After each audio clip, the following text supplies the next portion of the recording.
할렐루야. 반갑습니다, 여러분. 방금 우리 집사님께서 소개해 주신 것처럼 여기서 교회가 보이네요. 예, 건물이 살짝 교회는 보이지 않는데 저희 교회 건물이 보이네요. 보니까 저는 여기 길 건너에 있는 물된동산 교회에서 이렇게 섬기고 있는 정옥선 목사라고 합니다.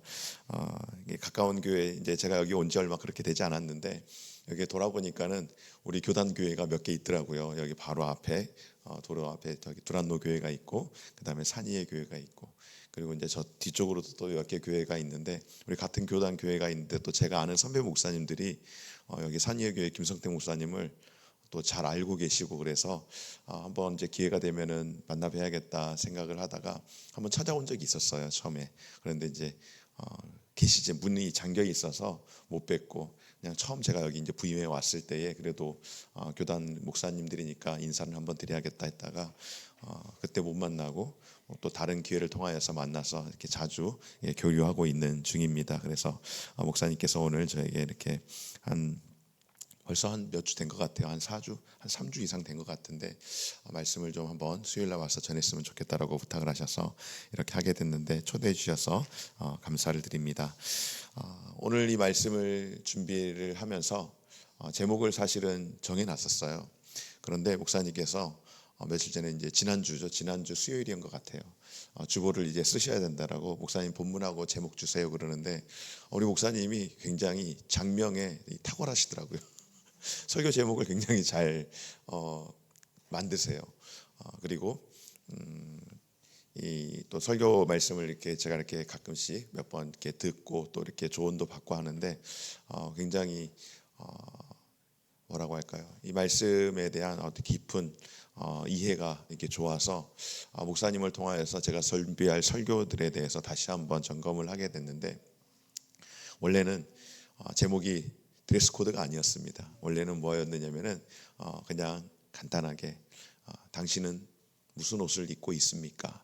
라는 제목이었는데 산이의 교회 이 주보가 굉장히 화려하잖아요.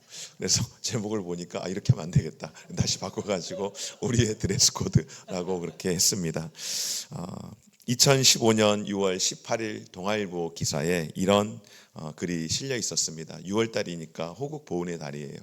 호국 보훈의 달이다 보니까는 호국 보훈에 관련하여서 이렇게 글을 썼던 것으로 보여지는데, 어떠한 글이었는가 하면은 제목이 이렇습니다.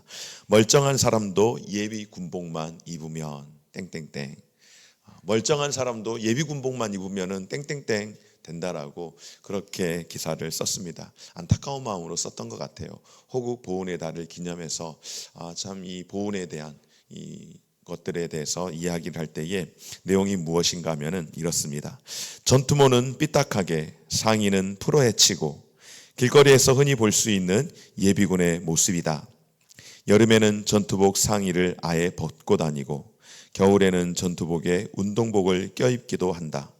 오죽하면 멀쩡한 사람도 예비 군복만 입으면 강아지가 된다. 원래는 여기 개가 된다라고 써져 있습니다.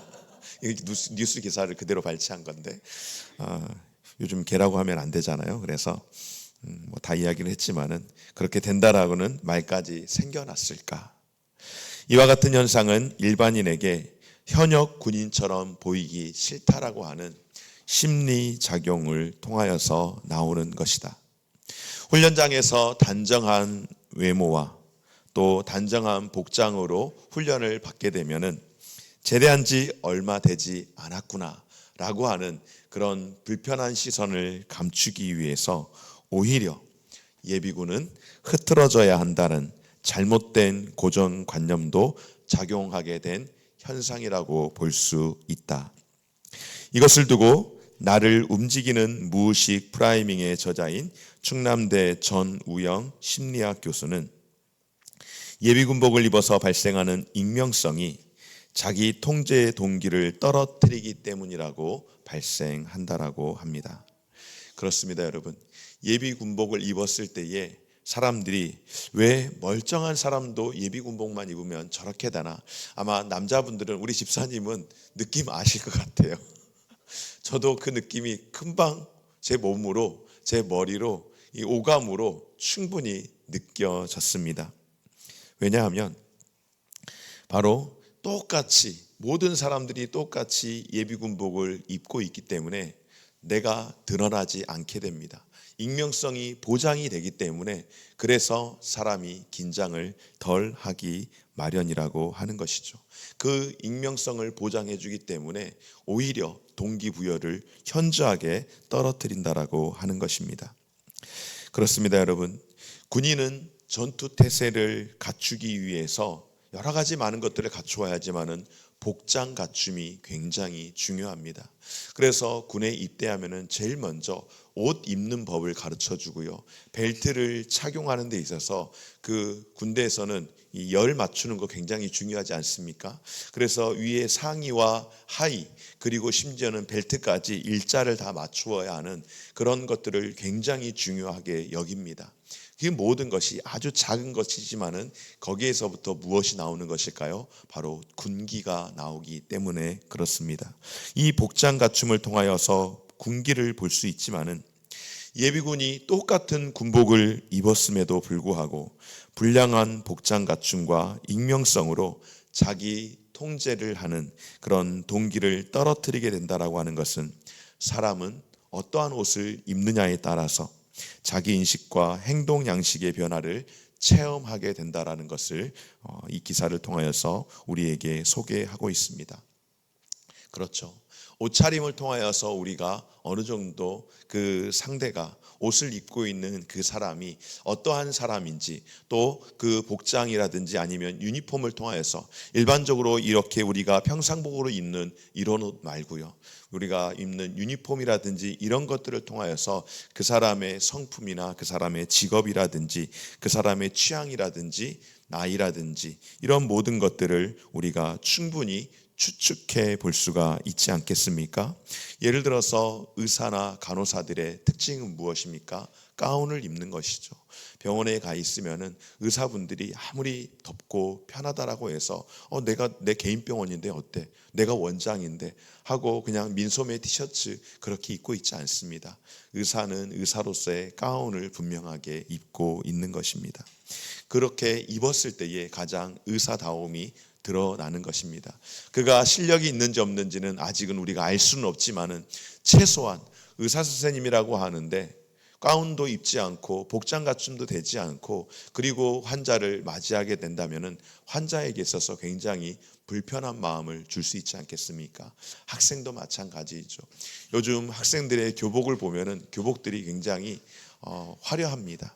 그리고 스타일도 분명 똑같은 교복인데 학생들을 다 놓고 보면은 어떤 애는 무릎 밑으로 내려오는 아이, 어떤 애는 무릎 위로 올라오는 아이, 어떤 애는 펑퍼짐한 아이, 어떤 애는 아주 이렇게 옷이 이렇게 타이트하게 붙는 아이, 그렇게 있는 것을 보게 됩니다. 요즘 뭐 교복도 다양해서 어떤 친구들은 바지를 입는 아이가 있고 치마를 입는 아이가 있고 그다음에 자켓을 입는 아이가 있고 아니면은 체육복을 입는 아이가 있고 하지만은 분명한 사실은 무엇인가 하면은 그 옷을 입었을 때에 이 친구가 학생이구나라는 것을 알 수 있고 그리고 학생이 그렇게 교복을 갖춰 입었을 때에 학생다움이 가장 드러나는 것입니다. 심지어는 재소자도 마찬가지입니다. 재소자라고 해서 요즘 이제 날씨가 갑작스럽게 추워졌잖아요. 춥다고 해서 난 너무 추워가지고 파칸을 입어야겠다라고 그렇게 입을 수 없죠. 재소자는 거기에 맞는 자신에게 주어진 제수복을 입어야 하고 심지어는 제소자들조차도 각각 다른 색깔의 옷을 입죠. 기결수와 미결수 그리고 또 사형수 여러 가지 이런 어떤 자신의 그 죄의 대가에 따라서 옷을 다르게 입는 겁니다. 이와 같이 옷은 그 사람의 정체성을 보여주는 것이라고 할 수 있습니다. 사랑하는 여러분, 오늘 말씀에서 바울은 그리스도의 몸으로서 교회가 세상에서 어떠한 옷을 입고 또한 어떠한 존재로 서 있어야 하는지를 우리에게 강조하고 있는데요. 바로 성도가 입어야 할 옷을 말하면서 성도의 정체성을 지킬 것을 우리에게 강조하고 있습니다. 그래서 오늘 이 시간에는 하나님의 거룩한 백성으로 성도가 입어야 할 옷은 무엇인지 잠시 살펴보기를 원합니다.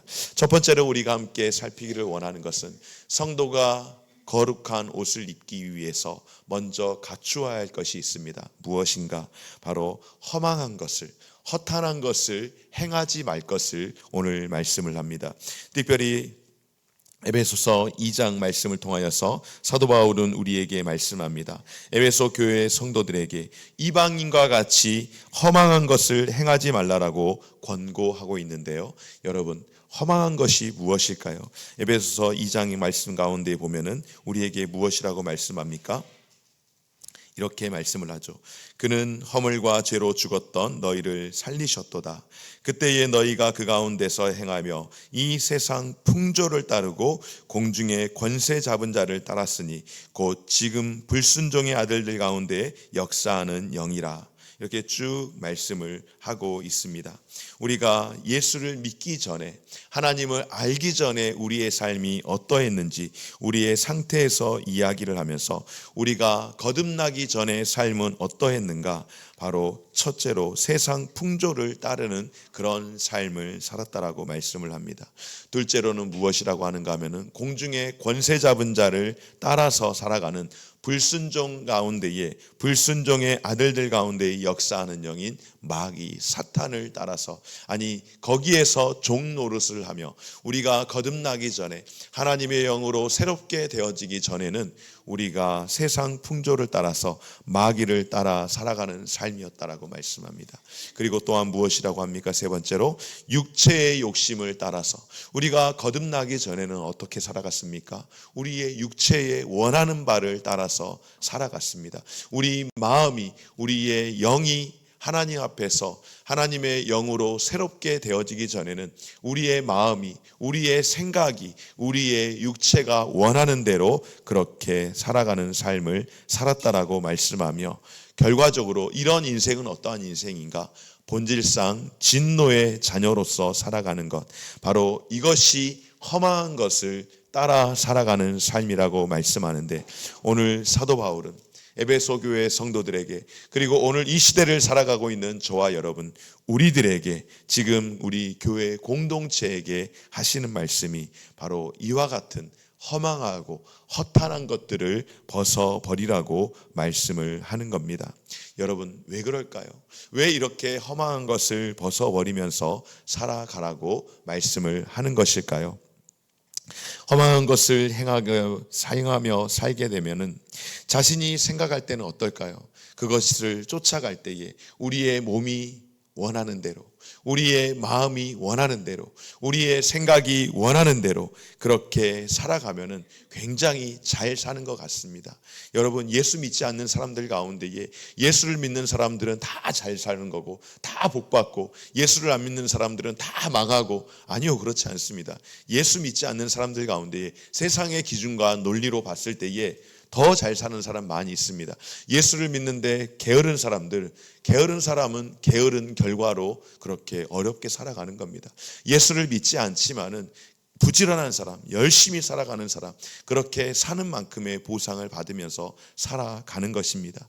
그래서 예수를 믿지 않는 사람들이 하는 이야기가 무엇입니까? 예수 믿지 않아도, 예수 믿는 놈들 가운데에 나보다 형편없이 살아가는 정말로 지질이 궁상인 인간들 참 많다라고 이야기하면서 예수를 믿지 못하는 이유 중에 하나를 예수 믿는 사람이라고 해봐야 별 볼 일 없더라, 그렇게 이야기하지 않습니까?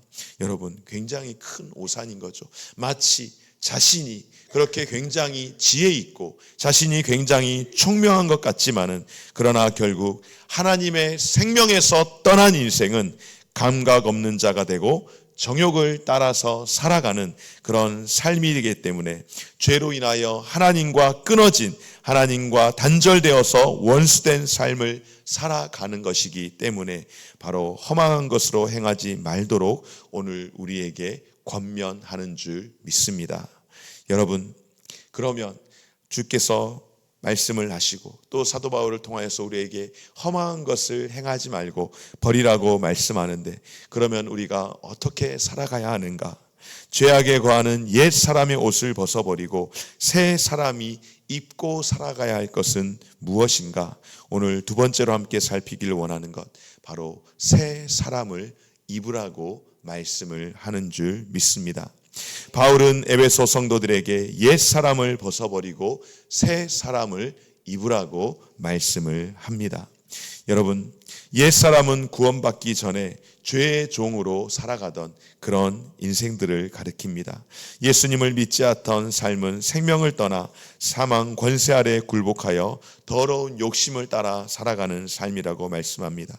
겉으로는 거룩해 보이는 것 같지만은 그러나 속으로는 온갖 욕심이 가득해서 불법을 행하고 진리를 떠난 자의 삶을 살아가는 것이라고 말씀합니다. 반면에 여러분, 새 사람은 어떻습니까? 새 사람은 예수 그리스도로 구속받아서 새 생명을 얻은 성도의 삶을 우리에게 가르치는데요.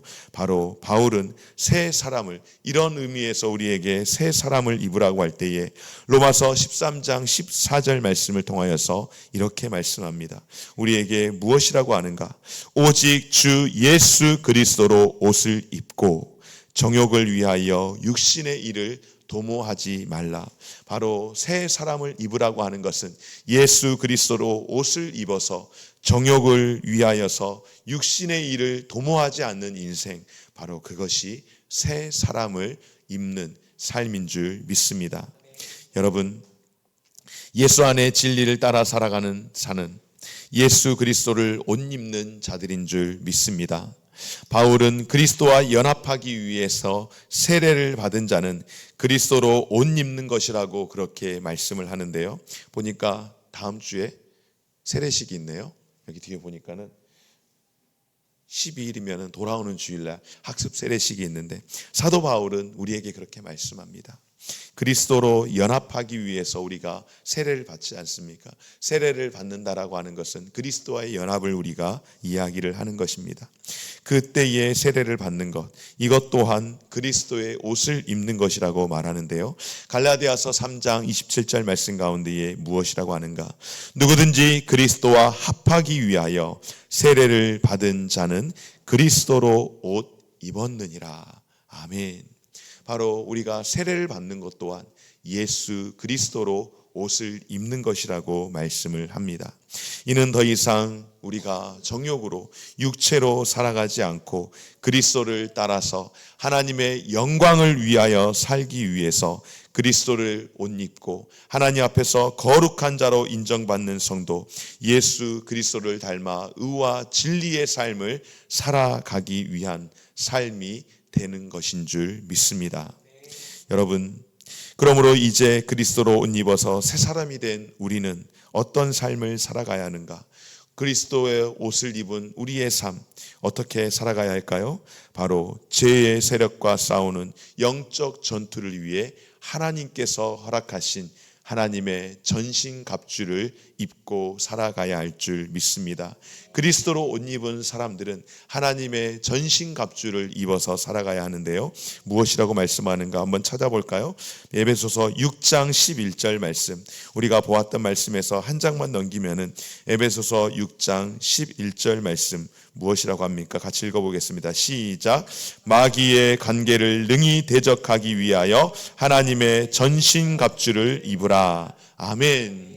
바로 예수 그리스도로 옷 입어 새 사람이 된 우리 인생, 이 땅 가운데서 우리가 그리스도의 삶을 살아가면서 죄의 세력과 싸우기 위한 영적 전투를 하기 위해서는 그냥 되지 않는 겁니다.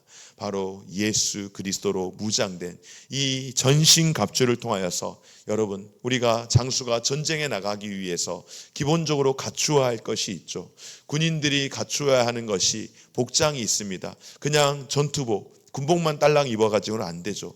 우리도 방탄조끼를 입는 경우도 있겠지만은 보통의 군인들이 그렇게까지는 하지 않더라도 최소한의 갖추어야 될 것이 있습니다. 저도 군대 갔다 온 지 오래돼가지고 좀 잊어버렸는데, 이 띠를 띠고 그리고 이렇게 멜빵을 하고 거기에 이제 정확하게 정말로 전쟁을 하기 위해서 만약에 우리가 전쟁이 실제로 일어났다 그러면은 현역 군인들에게도 이렇게 지급되는 것이 있습니다. 실탄이 지급이 되고요. 탄창이 평상시 때는 하나밖에 되지 않지만은, 그러나 전쟁을 정말로 겪어야 한다고 한다면은 탄창도 두세 개 이렇게 지급이 되고 그 안에 총알이 지급이 되고, 그리고 옛날 전쟁 영화 보면은 실제로 그렇게 되지 않는 것 같은데 수류탄이 입으로 이렇게 해가지고 하잖아요. 절대 그렇게 안 됩니다. 손으로 확실하게 해야 되는데 수류탄도 2개 이렇게 장착할 수 있도록 이렇게 주고요. 그러니까 전쟁에 참여하기 위해서는 그냥 군복만 딸랑 입어가지고는 되지 않습니다. 거기에 필요한 그런 이 전쟁 물품들을 우리의 몸에 채워야 하고요.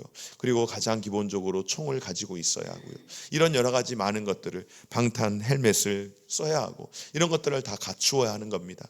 다시 말해서 우리가 그리스도인으로서, 하나님의 자녀로서 세상에서 악한 세대와 악한 영과 싸우기 위해서, 이 전쟁 가운데서, 영적 전쟁 가운데서 승리하기 위해서는 오늘 말씀과 같이 하나님의 전신 갑주를 우리가 입어야 하는 줄 믿습니다.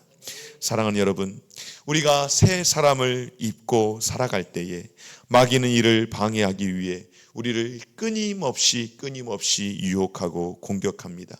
사단의 방해는, 사단의 그 공격은 절대로 멈추지 않습니다.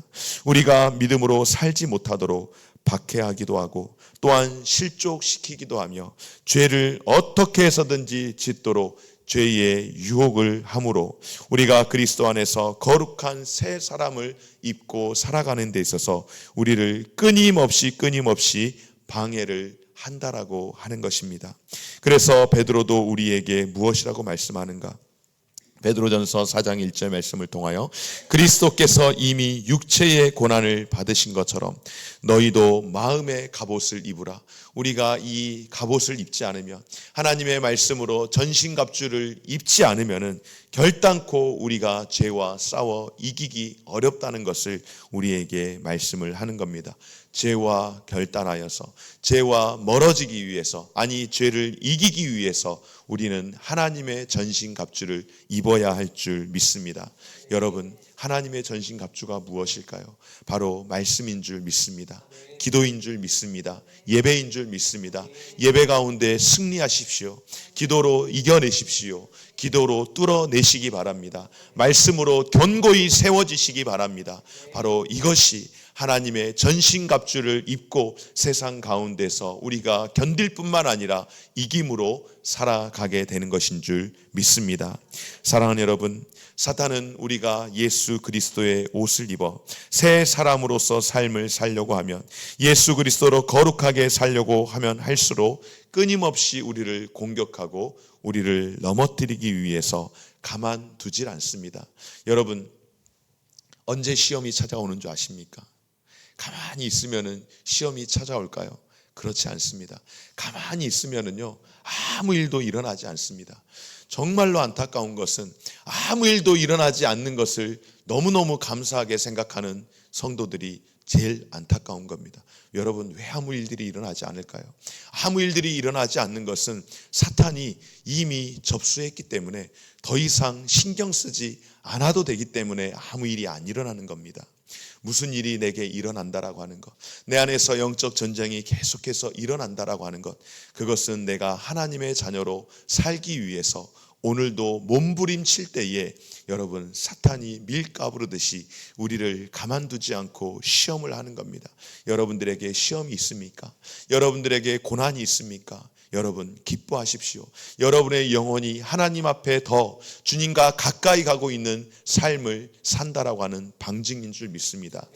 아무런 일들을 경험하지 않고 우리가 바벨론과 같은 이 땅 가운데서 삶을 살아가는데 내게 어떠한 문제도 일어나지 않고 어떠한 시험도 없고 나는 평안하다 하면서 내 영혼 평안해라고 하는데, 여러분, 그것이 평안함이 아니라 오히려 이미 내 영혼이 잠들어 있기에 더 이상 사탄이 내버려둬도 문제가 되지 않기에, 그래서 아무런 일들이 일어나지 않는 겁니다.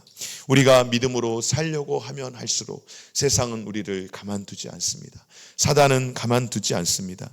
사단은 믿음의 성도를 공격하기 위해서 호시탐탐 노리고 있음을 여러분 잊지 마시기 바랍니다. 그래서 사단이 어떻게 합니까? 우리가 시험 들도록 하기 위해서, 우리가 졸도록 하기 위해서 화전을 쏜다라고 말씀을 하지 않습니까?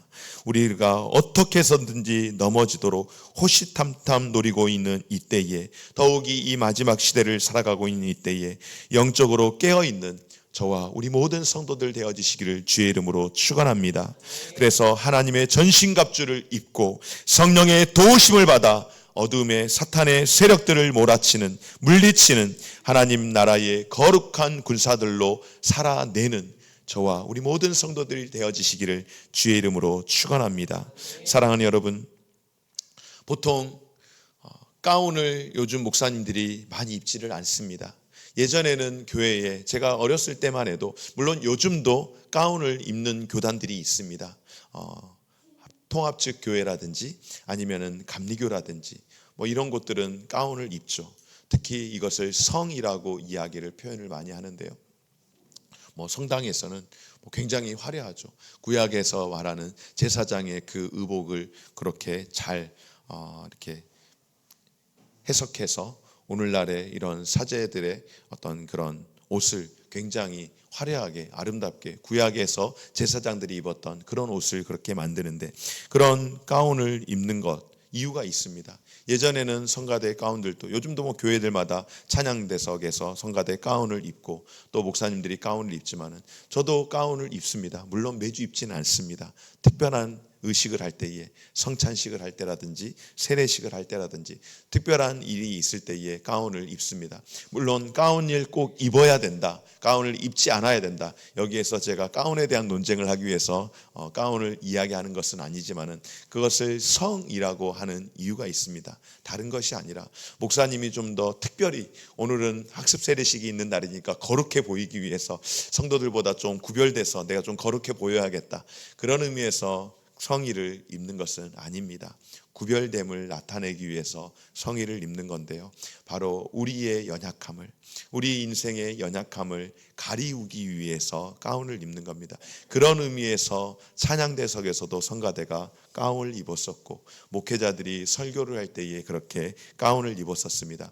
그러면 왜 지금은 안 입나요? 물론 시대의 어떤 편의와 그리고 또 성도들과의 어떤 관계에 있어서 여러 가지 많은 것들을 고려해서 안 입기도 하는 경우들도 있지만, 또 입는 거 입으나 안 입으나 큰 상관은 없겠지만은 중요한 것은 무엇인가 하면은 이 가운을 입는 것은 바로 정체성을 드러내기 위함인 줄 믿습니다. 어떠한 정체성일까요? 바로 나의 연약함들은 주의 십자가 밑에 다 감춰 주십시오 라고 하는 마음으로, 예수 그리스도의 거룩한 옷을 입는 마음으로 우리가 성의를 착용하는 겁니다. 그래서 성이라고 그렇게 이야기하는 건데요, 세상의 것과 나의 모든 연약한 것들을 다 가리우고 거룩한 옷, 예수 그리스도의 거룩한 옷을 입는다라고 하는 신앙적이고 신학적인 그런 의미로서 가운을 입는 겁니다. 가운을 입는 것은 우리가 그렇게 덮어진다라고, 가리워진다라고 하는 것을 이야기하는 것이지만, 오늘 말씀 무엇인가 하면은 바로 오늘 말씀을 통하여서 우리에게 다시 한번 주는 메시지, 새 사람을 입는 것, 거룩한 옷, 진리의 옷, 바로 예수 그리스도의 옷을 입는 것으로서 우리에게 보여지는 그 모든 것을 드러내는 것인 줄 믿습니다. 조금 전에 세례를 말씀을 드렸습니다. 세례에 대해서 이야기를 할 때에 무엇이라고 했습니까?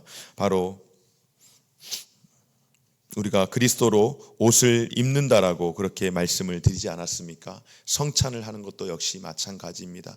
아마 우리 산위의 교회에서도 다음 주에 학습 세례식이 있고 그리고 추수감사절을 앞두고 성찬을 할 터인데, 이런 성찬을 하는 거라든지 아니면 우리가 세례를 받는 것이라든지 이런 모든 것들, 내가 예수 그리스도의 옷을 입고 이제 하나님의 자녀로 살아가겠습니다라고 하는 신앙 고백 아니겠습니까?